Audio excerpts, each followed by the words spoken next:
Hello and welcome to the Gonzales Mitchell Show. I'm Clay Mitchell. Patrick is on assignment. I think he's overseas covering a war or something. What do I know?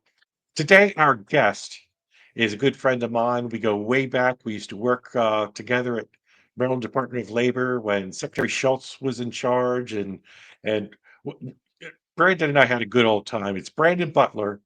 He's a lawyer, lobbyist, and principal with Pinnacle Strategies. And he's here today to talk to us about a lot of stuff, including workforce development. Brandon, how you doing, my friend?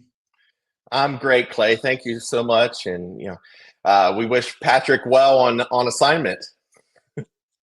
He's always out gallivanting somewhere. You know what I mean. Right.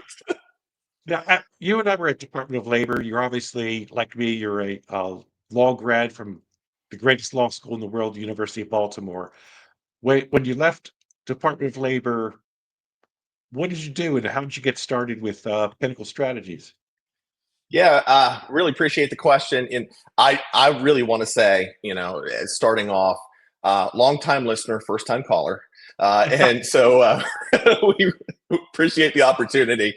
That's great. So, we when I left the Department of Labor, I was the Deputy Assistant Secretary for Workforce Development. Had a true passion about workforce development and how it interconnects with economic development. And so I had the opportunity to move back home into Western Maryland and become the county administrator, and had served as the county administrator in Allegheny County for 3 years.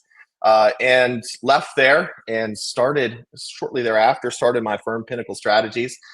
We are coming into our third year of business and have a portfolio of clients, including the Maryland Workforce Association, that we serve as the executive director, as well as other things with the Association of the 13 local workforce boards. So the boots on the ground, the folks who are in the community. I like to say the community experts on workforce development. And so I think, having a conversation about what workforce development can do for a community, I think is more vitally important, more now than ever before. People hear the word workforce development, and it's just sort of this mystical sort of a title out there. What exactly is it, and how does it help the community? Yeah, so workforce development, there's certain buzzwords out there. Apprenticeships, everybody wants to talk about apprenticeships. Everybody wants to talk about, and then they're experts in apprenticeship or experts in economic development. Well, workforce development to me is connecting employers and with job seekers. And so it's really an important thing where you have these two customers of a American Job Center, of a local workforce board, where you have businesses who absolutely need more and more people to continue to grow their business. And whether that's incumbent worker training, upskilling the people who are already invested in that business, whether that's finding the next great employee, whether that's standing beside these businesses and creating workforce training opportunities with our community college partners, or working with other community-based partners, and making sure that folks understand that, not to use the old Reagan line of, I'm with the government and I'm here to help, but truly these folks are day in, day out, trying to connect the businesses with job seekers, folks who need jobs, whether they have multiple barriers to employment or whether they are a federal employee looking for something new to do. We have plenty of opportunities with the 13 local workforce boards. It's funny you mentioned federal workers. As you know, there's a talk. I think Yeah. 60,000 federal workers took the buyout. Whether that's ultimately legal or not, I don't know. But 60,000 people have at least expressed a desire to do that. There's probably more cuts coming, and that will directly impact Maryland's economy and Maryland's workforce. What is out there if you're a federal worker and you find yourself cut out of the budget? How can workforce development help them? get better skills or get out there and find an even better job? Yeah. So first and foremost, the Maryland Department of Labor has a professional outplacement center that specifically focuses on folks who are professionals who are looking for that next job. There's workshops there. There's also workshops and opportunities at each and every one of the 13 local workforce boards with over 30 American Job Centers in Maryland, whether that's in Prince George's County or Montgomery, or even out here in Western Maryland. So, it is truly something, people like to say, and I hate it, but people like to say we're the best kept secret. But in a lot of ways we are, but it is an opportunity to, again, embrace the people that are in your community that may come through the door. I always said it when we were at the Department of Labor. Folks that come through the doors of the job centers aren't coming in generally because they just want to stop by and say hi. They're coming in, they feel like as if they've gotten punched in the gut. They feel like they need to turn to somebody, and we have professionals at the American Job Centers that are there to truly help people get back into employment, and not only get a job but build onto a career path. You used the word workshops. When someone comes in and there's a workshop, what exactly does that mean? Yeah, it's all the way from right now, we're putting together a number of ways to take what you've learned from or what you have on that federal uh, application or that federal geared towards resume, and gear it towards and gear it towards that private sector job. It's resumes are incredibly powerful tool to tell the story of you as an applicant, but also the ways that you can show your skills to an employer. And admittedly, there's a lot of employers right now using AI and other things, and so these professionals know how to run all the traps so that your resume gets to the top of the pile. I know you work with and connect with other organizations. Our former Secretary Kelly Schultz on the Maryland Tech Council has some programs there, and I'm sure you have being out there in Western Maryland like y'all are. I'm Yeah. sure you've connected and done some things to work together to try and help people get better skills and get better jobs. Yeah, don't tell her I said this, unless she's watching. But I truly, I have been blessed to have a number of great bosses, and I can still take you to the place at the Jessup Starbucks. I could take you to the parking spot that I pulled out my phone one day. I was working at a law firm, just out of law school. Thought, well, we'll Right. try this whole practice thing. I ended up being the low man on the totem pole. And Clay, I always like to say that my best friend at the law firm was the Omega clock that I billed hours to. And so I reached into my pocket, pulled out my cell phone one day, and called Kelly. And Kelly and I started off as staffers together many, many years ago in the General Assembly. And I called her and I said, Kelly, I'd love to come work with you again. And she goes, I got the perfect job for you. Hang on. And the state process as it is, 6 months later, I walked into Utah Street at that time as the Deputy Assistant Secretary for Workforce Development, not knowing anything truly about workforce development. Mhm. And it was one that you'll be proud. First thing I did, just like a UB grad, I went and pulled and printed out the entire WIOA, the Workforce Innovation and Opportunity app, about that thick, and sat down and read it. And we've been able to really provide some innovative solutions for a number of workforce boards since that that fateful call. I know you, I remember being in the meetings with you. You actually rewrote and reoriented that entire workforce plan, brought it out of the 1900s into the 20th century. What was that like? Yeah, you're very kind. I appreciate that. I think that was so. One of the things in the Federal Workforce Act is that you have to develop a state plan.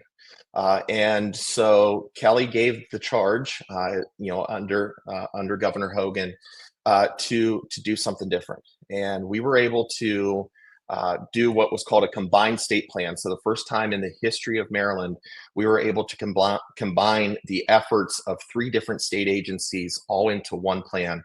It's one thing to say that we did a plan, stick it on the shelf, wait 4 years and wait for another. And so we were able to truly then embrace, at the center of it all, these are people that need jobs, people who need to build their collective community. And so we've been fortunate to make Maryland really a national thought leader in federal workforce. And so that's one of the things I think I'm also very proud of. We were able to do some things around youth apprenticeships. We were able to do others, and there's one thing that I've been working with the local workforce boards on, and it's career counseling for middle school and high school students. And that, I think, is something that really gets sidelined on a lot of this blueprint for Maryland's future talk. Let's face it, it's a massive bill, massive funding. Clay, you've written about it, and so in a little piece of it, in one of the pillars, there is a career counseling program for middle school and high school students that the local workforce boards are actually leading today.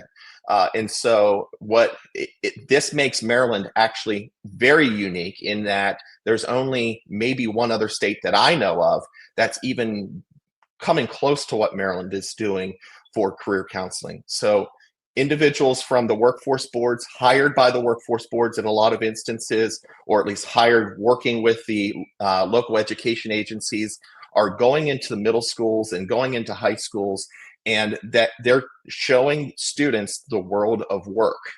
Back when I was administrator, I got a question by an interviewer. They said, "What would you deem success?"